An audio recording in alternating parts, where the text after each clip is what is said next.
Ассалаумағалейкум, менің есімім Руслан, BP компаниясының бренд серіктесімін. Мен сізге үйретіп көрсететін нәрсе осы Glowingке қалай тіркелу керек.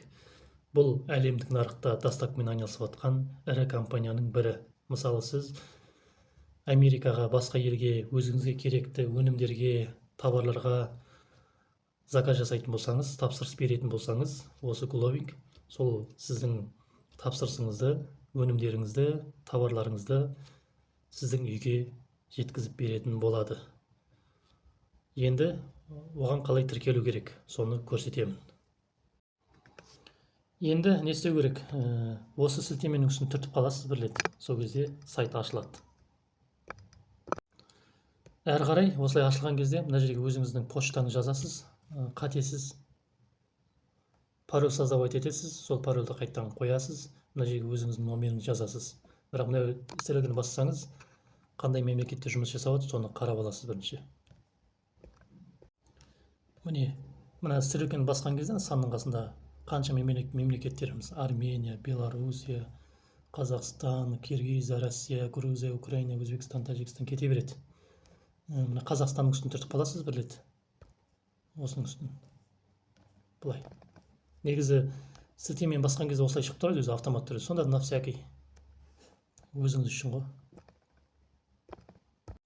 Әрі қарай міне осы жерге почтаны жазасыз, пароль қоясыз, сол парольді қайталайсыз. Мына жерге номеріңді бас жағын жазасыз ғой, мысалы актив болса, мысалы қандай бас жағы 775 пе солай. Белайым болса, мысалы бас жағын, өткен басында жетіп тұр ғой. Әрі қарай жалғастырып мына жерге жазасыз номеріңізді. Сосын мына жерге галочка қоясыз, осылай сары болып шығады осылай. Содан кейін зарегистрироваться деген үстін жазудың үстін түртіп қаласыз. Бұлай үстін түртіп қалған кезде кейде осылай шығады, неверный код деп. Бұл өзі солай специально тексеремін сондай. Осылай неверный код деп шығады, бірақ сіз бәрін дұрыс жазып тұрсыз ғой. Сонда да қайттан зарегистрироваться қайттан тағы да басасыз. Егер мынандай шықса, тағы да қайттан басасыз. Егер дұрыс жазып тұрсаңыз, осылай қайттан бір рет түртіп қаласыз. Сол кезде осылай ашылады. Міне сіздің почтаңызға кетті дейді жаңағы. Почтаңызға кір деп тұр, почтаңызға кіріп, жаңағы электронный активировать ет деп тұр. Енді почтаңызға кіресіз. Егер сіздің қойған почта gmail.com болса, осыған кіресіз, міне мыға, осыған кіресіз. gmail.com болса, майор болса, майорға кіресіз. Обязательно. Кіргенде осылай SMS келіп тұрады почтаңызға, міне активация аккаунта деп қара жазумен. Осының үстін бір рет түртіп қаласыз, сосын ашылады. Міне осылай ашылады, сосын мына активировать деген жазудың үстін түртіп қаласыз. Әрі қарай осылай шығады. Мына жерге өзіңіздің атыңызды, фамилияңызды, отчествоңызды жазасыз, орысша жазасыз, орысша. Әрі қарай өзіңіз қай қалада тұрасыз, соны таңдайсыз. Алматыда болсаңыз, Алматыда бір екі жері бар екен, міне. Сізге қайсы жақын, Әл-Фараби жақын ба, Алматы, немесе Гоголя жақын ба, бұл центр жазақ бұл емен, міне. Қай таңдайсыз, немесе қай қала, Атырау, міне. Атырауда бар екен, Шымкентте бар, Астанада бар, Ақтөбеде бар. Ол басқа Тараз, Семейде жоқ. Енді сіз мысалы Семейдік болсаңыз, Тараздық болсаңыз, енді Glowing ол жақта жоқ қой. Ол үшін сіз не істейсіз? Ол кезде мынаны таңдайсыз. Центр доставка деген таңдайсыз ол кезде. Міне, осының үстін басасыз, бір рет түртіп қаласыз. Центр доставканы таңдайсыз да, сосын хорошо деген түртіп қаласыз былай. Көрдіңіз бе? Өйткені бұның филиалы, міне бұның филиалы осы жерде ғана: Астана, Алматы, Ақтөбе, Атырау. Yani Шымкентте жаңа көрсетіп тұр жерде. Егер осы жерде сіздің қалаңыз жоқ болса, центр доставканы таңдайсыз. Ал егер өзіңіздің қалаңыз болса, өзіңізге жақын жер таңдайсыз ғой жаңағы. Мына өздерінің номерлері, осы Glowingке қатысты сұрақтарыңыз болса, осы нөміріне хабарласып, сөйлесіп білсеңіздер болады. Түсіндіре алдым деп ойлаймын. Міне Алматыда міне Есентай молда бар екен, бір точкасы. Сізге жақын болса, сосын Гоголяда бар. Көрдіңіз бе? Осы товар келген кезде осы несіне барып алып кетсеңіз де болады. Немесе Алматы бойынша, егер үйге алып келсін десеңіз, Алматы бойынша, ол кезде доставкасы бөлек 1000 теңге екен, 1000 теңге қаланың ішінде. Алматының ішінде сондай мысалы. Ал межгородқа 1500 теңге. Мысалы центр доставканы таңдайсыз. Мысалы сіз Семейдік болсаңыз, Тараздық болсаңыз, ол жақта жоқ қой енді. Ол кезде центр доставкаға келеді товарыңыз Алматыға, сол Алматы арқылы сразу жаңа Тараздық болсаң, Таразға кетеді. Ол кезде 1500 теңге доставкасы. Межгородқа 1500 теңге екен. Ал басқа мына жерде Атырауда бар, міне Шымкент деген сияқты. Яғни басқа қаладан болсаңыз, яғни мына жерде жоқ болса сіздің тұрып жатқан қалаңыз, онда центр доставканы таңдайсыз. Бар болса, онда өзіңіздің жақын нені таңдайсыз. Осылай таңдағаннан кейін мына жерге отчество, фамилия, атыңыз жазғаннан кейін таңдайсыз. Таңдағаннан кейін жоғарыға көтересіз, ең жоғарысына бүйтіп көтересіз, ең жоғарысына бүйтіп көтересіз. Мұны содан кейін мына отправить деген жазудың үстін бір рет түртіп қаласыз. Содан кейін осылай шығады. Осылай шыққан кезде міне вы зарегистрирован деп міне мынаны басасыз. Забрать мой адрес дегеннің үстін бір рет түртіп қаласыз. Үстін. Содан кейін осылай шығады. Сосын жоғарыдағы мына подтвердить получатель деген жазудың үстін түртіп қаласыз. Үстін. Ана көк жазу. Осылай анкета шығады. Осы анкетаны сіз рет-ретімен толтыру керексіз орысша. Мысалы мына жерде сіздің атыңыз, фамилияңыз, отчествоңыз жазылып тұрады. Әрі қарай мына удостоверение бойынша удостоверение номерін жазасыз. Кем выйден, мысалы атына жазылып тұрады. МВД Республика Казахстан деген сияқты. Соны қай күні алдың, қай күнге дейін сұрау күні удостоверениеңізді. Қалаңызды, город таңдайсыз. Осы анкетаны полный толтырасыз. Орысша толтырасыз осының барлығын, мұқият рет-ретімен срок действиясын жаңа удостоверениенің бәрін. Город, сосын номерін жазасыз өзіңіз. Плюс қой, плюс 775, 777 қалай. Соны жазасыз, номерін, телефон номер. Сосын нақты адресіңізді жазасыз. Қазір тұрып жатқан адресіңіз өзіңіздің. Қазір қай жерде тұрып жатсыз?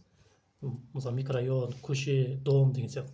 Квартира, соның барлығын осы жерге жазасыз, полный. Сосын мына жерге ин номерін жазасыз міндетті түрде.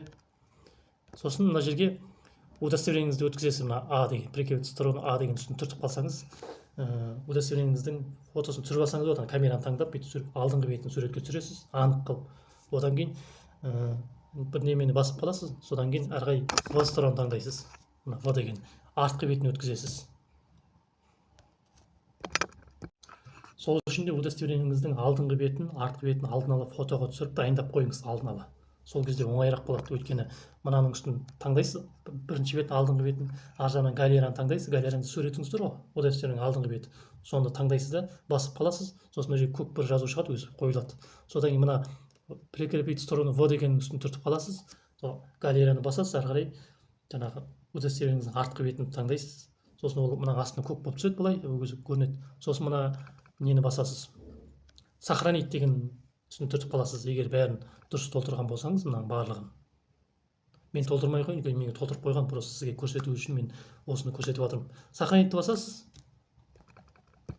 Әрі қарай жоғарыда сіздің неңіз атыңыз жазылып тұрады, осылайша. Мына галочканың үстін түртіп қаласыз бір рет. Осылай. Сосын осылай ашылады. Сосын настройка аккаунта деген түртіп қаласыз бір рет. Настройка аккаунта. Содан кейін мына жерде получатель деген жазу тұрады. Міне получатель деген жазу тұр ғой. Міне мынаның үстін түртіп қаласыз бір рет. Сол кезде мына жерде көрініп тұрады, ожидание деп жазылып тұрады, ожидание. Әрі қарай күтесіз. Осы жер жаңағы көк болып шығыру ғой. Көк болады да, мына жерде подтверждено деп жазу шығып тұрады, көк жазумен подтверждено. Болды. Әрі қарай өзіңізге қолдана берсеңіз болады деген сөз. Әрі қарай сосын мына жоғарысында қайтадан неңізді басасыз. Өзің атыңыз жазылып тұрады, осы жерден нені түртіп қаласыз қайтадан. Сосын мына настройка аккаунт дегенді басасыз қайтадан. Бастыңыз бір рет. Сосын мына жерде личная информация деген бар, міне жазу. Соның қапталындағын түртіп қаласыз. Әрі қарай осылай шығады, сіздің атыңыз жазылып тұрады мына жерде. Фамилияңыз жазылып тұрады мына жерге, удостоверениеңізде жаңа туған күн айыңыз жылыңыз жазасыз міндетті түрде, номеріңіз жазылып тұрады. Пол таңдайсыз, мынаны түртіп қаласыз да. Жаңа ер адам болсаң муж деген таңдайсыз, әйел адам болсаңыз жен деген таңдайсыз, женский, мужской, женский. Содан кейін барып мына жерде сохранить деген үстін түртіп қаласыз.